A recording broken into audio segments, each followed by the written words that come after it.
Hello, everybody, and welcome or welcome back to the second shelf and to another recent reads on Sunday video in which I talk about the books that I finished recently. Or this one, I have to say, public service announcement, is more a currently reading video, because even though I finished quite some books, I can only talk about one.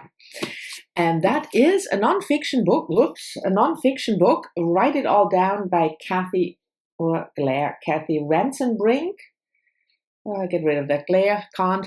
Anyway, Write It All Down by Kathy Ransenbrink, which was published earlier this year in January. This is what it says, how to put your life on the page. So it's a how-to-do book if you want to write a memoir. I attended a writer's workshop late last year, run by Kate Moss, and she recommended this book, even though it hadn't come out yet. And so when it came out, I bought it. Reason being, I'm writing, and at the moment I'm working on a nonfiction book that has memoir aspects to it. And I have never written a memoir. At least I've never published a memoir. I have written one, but I thought it was meh, and so I put it in the drawer. But this one I would like to be publishable. And so I thought, why not, look at some tips and tricks. And I can certainly recommend this book if you are interested in writing. I mean, it's not a book about books or a book about memoirs that she recommends. It's really a how-to book. In other words, if you're not interested in writing anything down, whether it doesn't have to be, of course, something you want to publish, but if you want to write down your life, maybe for your children or just for yourself, then this book is good. But if that's not your thing, you won't want to read this unless you like to read books about writing, even though you don't write. But I really found it helpful, even though it's, I think, more aimed at beginning writers. But still, was a good read. And then I will leave a link to 6 books down below that I also finished in the course of not last week, but in the course of, let's say, April, beginning of May. And that's all the 6 books of the BookTube prize. I'm judging in the quarterfinals. I'm judging translated fiction.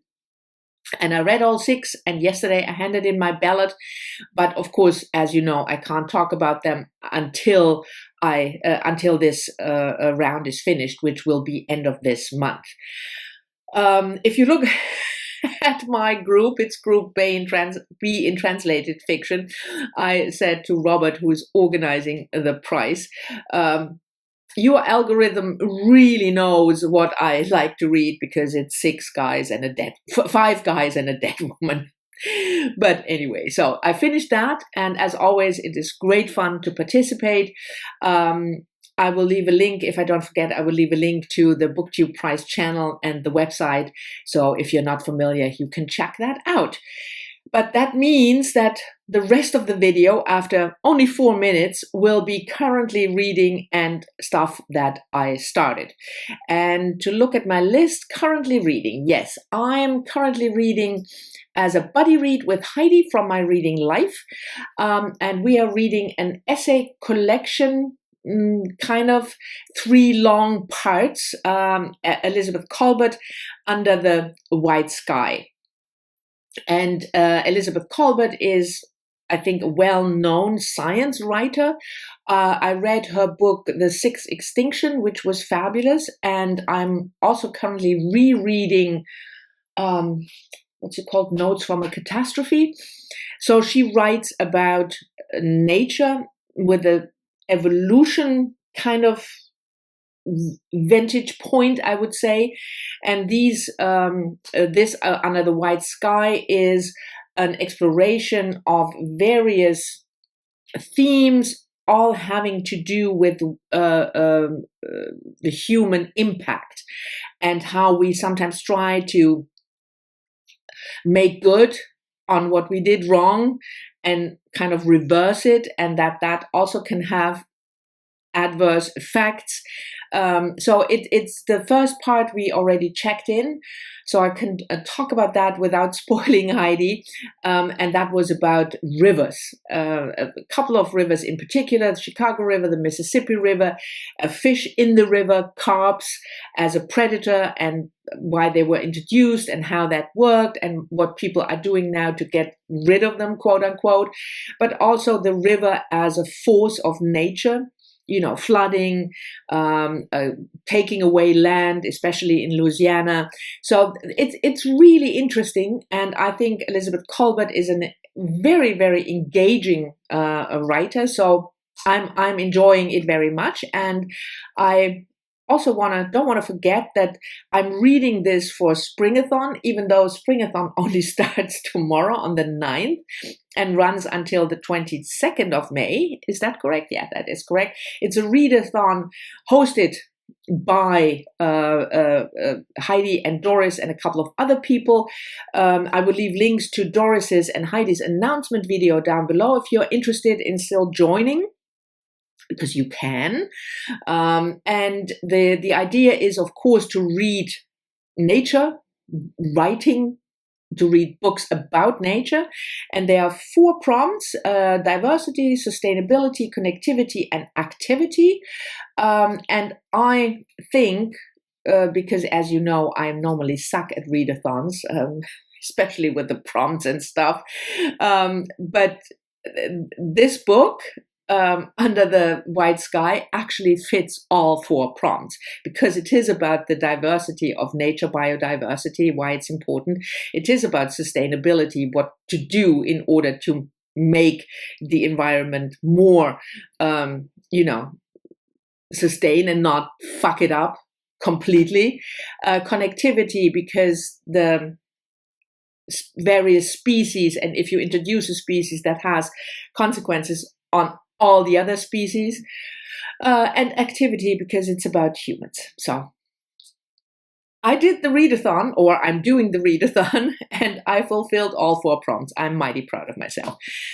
Anyway, the next book I started is also a book that qualifies for Springathon, but it's also the Book Naturalist Book Club pick for May, and that is another nonfiction, a memoir, Small Bodies of Water by Nina Mingia Pauwels.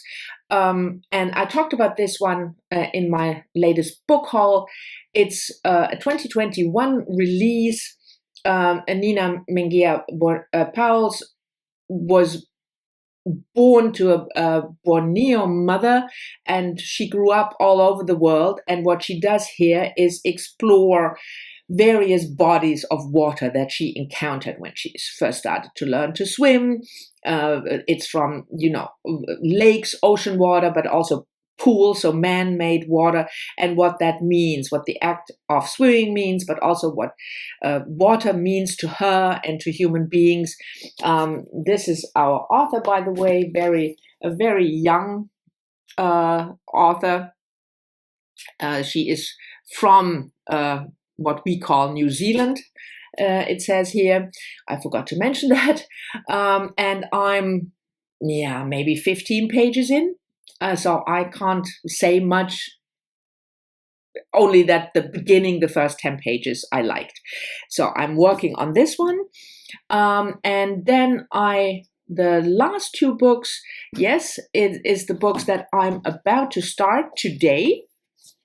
And they are both for buddy reads. The first one is this, 3 by Anne Quinn. This is a buddy read with Kathleen, from Kathleen Ann and Adam, formerly known as the booktuber Tomori. And this was published in 1966. And it's our spring buddy read, the 3 of us, and it's Adam's pick. I think I already told you that in one of my, in the book haul video when I bought this book. Anne Quinn is an author that was completely unknown to me. She died young. She committed suicide. And this book is obviously written before her death, but it has this theme of suicide. So you have a couple, a middle-aged couple, and they are lodger, a young woman, and the young woman disappears at some point and probably committed suicide. And then it's about the young woman's life from the point of view of this couple. It sounded really intriguing, maybe a bit too experimental for me. I'm not normally doing well with too experimental stuff, but I have two buddy readers who can, take my hand and guide me through it. And our first check-in will be tomorrow.